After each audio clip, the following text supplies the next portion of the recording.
Today we are going to discuss about modified polymers.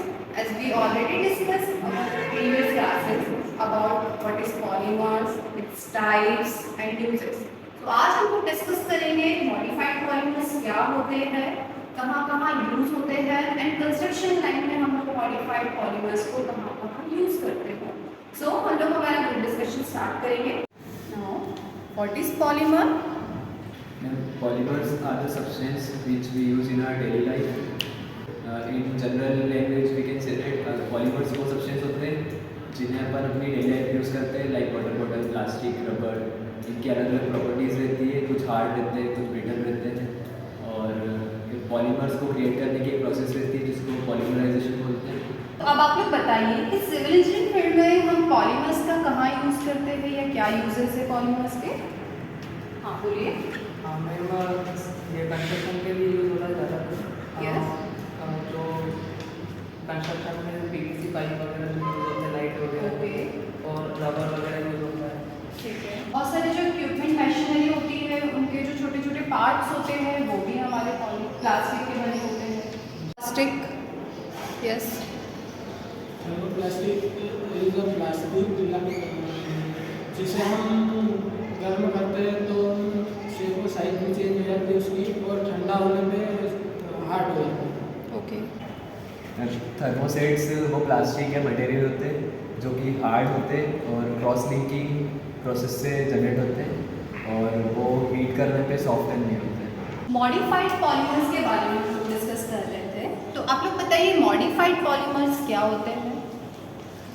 हाँ, तो modified polymers होते हैं ना, इसका मतलब ये होता है संशोधित बहुलक. ओके. कॉमन पॉलीमर्स होते हैं ना, उसमें न्यू कुछ ऐड करके ओके. और न्यू प्रोसेस कर सकते हैं, जैसे नई प्रोसेस करके उसको और मॉडिफाई करते हैं जिससे उनकी प्रॉपर्टीज जो होती है वो और ज़्यादा एनहांस होती है. Okay. Sit down. Modified polymers की एग्जांपल्स बताइए. Yes. Thermoplastic, thermoplastic, thermosets, thermosets, elastomers. elastomers. Okay, very good. What is the uses of modified polymers? Polymer concrete बनाने में यूज़ किया जाता है. Okay. इक्विपमेंट और इक्विपमेंट पार्ट बनाने में यूज किया जाता है. Okay, very good. बेटा मॉडिफाइड पॉलीमर्स के बारे में आप कुछ बताइए. Ma'am, polymer modification generally 2 type के होते हैं. एक फिजिकल मॉडिफिकेशन, एक केमिकल मॉडिफिकेशन. फिजिकल मॉडिफिकेशन में जैसे physical modification process includes like entanglement, entrapment और such as well as radiation induced. तो केमिकल मॉडिफिकेशन की बात करें हम, तो केमिकल मॉडिफिकेशन में केमिकली न्यू मटेरियल फॉर्म करते हैं.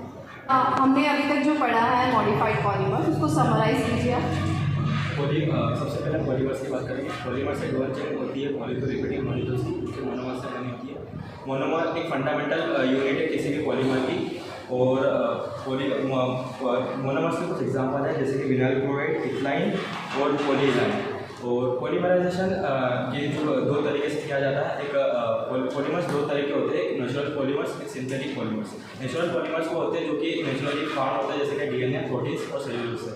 और सिंथेटिक पॉलीमर्स वो होते हैं जो कि केमिस्ट्री इंडस्ट्रीज या लेबोरेटरीज में बनाए जाते हैं जैसे कि vinyl chloride, plastics and fibres.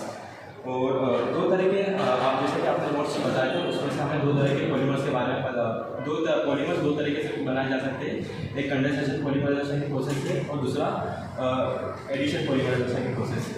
अब मॉडिफाइड पॉलीमर्स की बात करें तो मॉडिफाइड पॉलीमर्स वो होते हैं जिनके अंदर एक फंक्शनल ग्रुप या एक केमिकल चेंज किया जाता है जिससे कि हम उसको एक पर्टिकुलर यूज़ में यूज़ करा सकते हैं ताकि हमारे जो पर्टिकुलर यूज़ किसी भी काम में लिया जा सके उसे.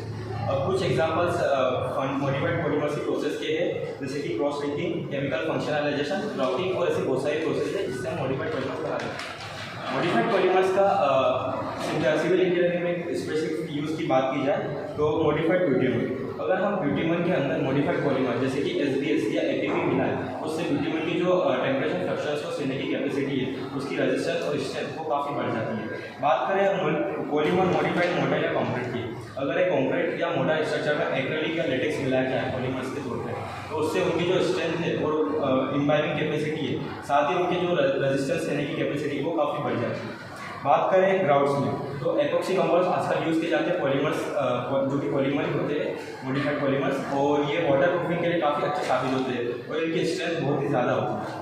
और बात करें रीइंफोर्स कंक्रीट की, तो आजकल बोर्ड्स बनाने में नाइलॉन या लेटेक्स पॉलीमर्स का यूज़ किया जाता है, जिससे कि इनकी स्ट्रेंथ बहुत बढ़ जाती है। साथ ही साथ ये रिसाइकल के भी काम आते हैं, क्योंकि बहुत सारे जो प्लास्टिक आजकल बनता है पॉलीमर्स, वो रिसाइकल हो सकता है इन्हीं चीज़ों के अंदर। तो इनसे सुपर कंक्रीट स्ट्रक्चर बनाने के लिए पॉलीमर्स का यूज़ किया जाता है।